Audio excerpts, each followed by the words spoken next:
Investment objectives. So investment objectives are a second personal consideration that you need to understand what you're trying to do before you start investing.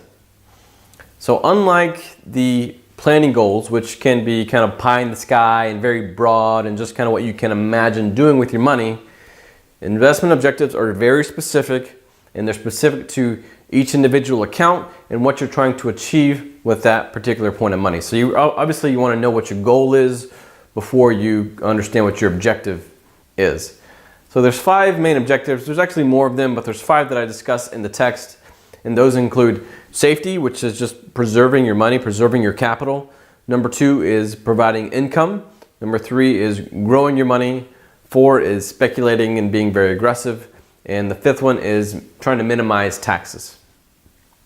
So let's just kind of go through a few of these. Obviously, if you're a very conservative investor, then safety is maybe at the top of your list. Now, people who are trying to preserve their capital and even considering investing are trying to do just maybe earn a little bit more than what they could in a savings account or a checking account, or what they can get from a CD or something. So they're trying to earn a little bit more than that, but they're not willing to risk a whole lot of money in the markets. So the idea here is you're probably not going to, as a safety objective, make a whole lot of money. However, you may make enough to kind of slow the effects of inflation as far as it eroding some of your purchasing power. So you may be able to keep your accounts kind of in a neutral zone by having it grow just enough to keep pace with inflation, but not actually go into positive real return territory.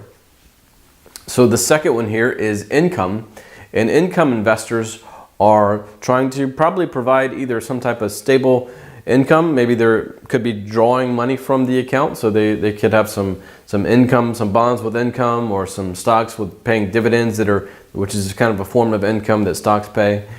So different types of holdings that are going to be generating income into the account, and that is probably more of a moderate to moderately conservative kind of risk level for income investors. And they can even take that money and reinvest it to keep it sort of growing on an income basis, or at some point they could have it actually be distributed to them to help pay for retirement, living expenses in retirement. But conservative investors are conservative. Income investors are probably moderate to moderately conservative. If you're getting into the more growth-oriented investors, then growth could be an objective for a potential portfolio.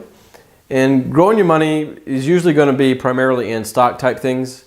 So over the long run, stocks have really outpaced inflation, and they're one of the primary engines for growth in the markets, in your portfolios, and it's going to be one of the best kind of wealth building things that you can do.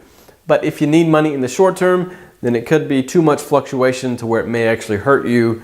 So understanding what your goals are, and maybe if you can have more money in growth, it's kind of something that you should decide on the planning level before you start investing for that objective. But people who are maybe still working and still in the growth phase of their life, and not quite within 5 years of retirement or so, should probably have more of their money in growth type things, because that's going to help them once they get closer to retirement.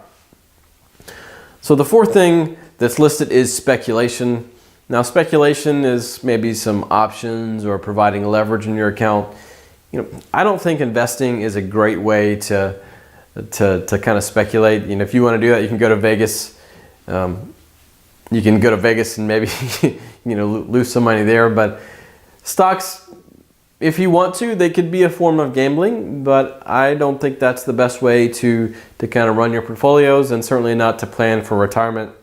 So if you want to play with some money on the side, let's just accept that maybe you want to do that for whatever reason. Try to keep it to 5 to 10% of your overall liquid net worth, and try to segment that off and say, I'm going to play with this money, and the rest of it will be providing for my goals and longer term objectives, such as providing for your retirement and retirement longevity.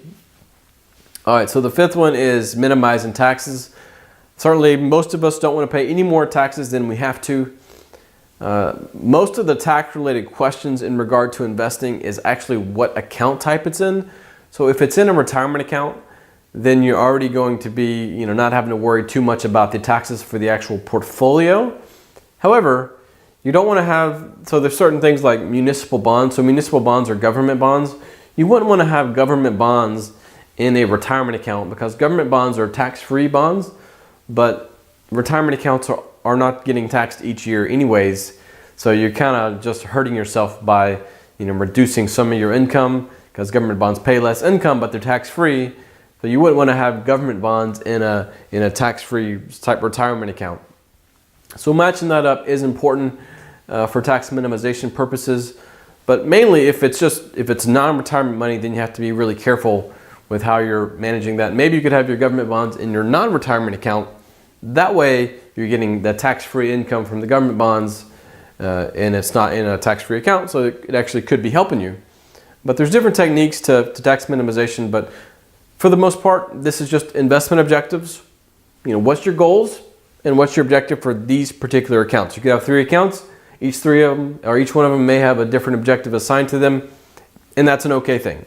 But knowing what they are is another step to knowing your personal considerations, and you want to know all these before you start investing.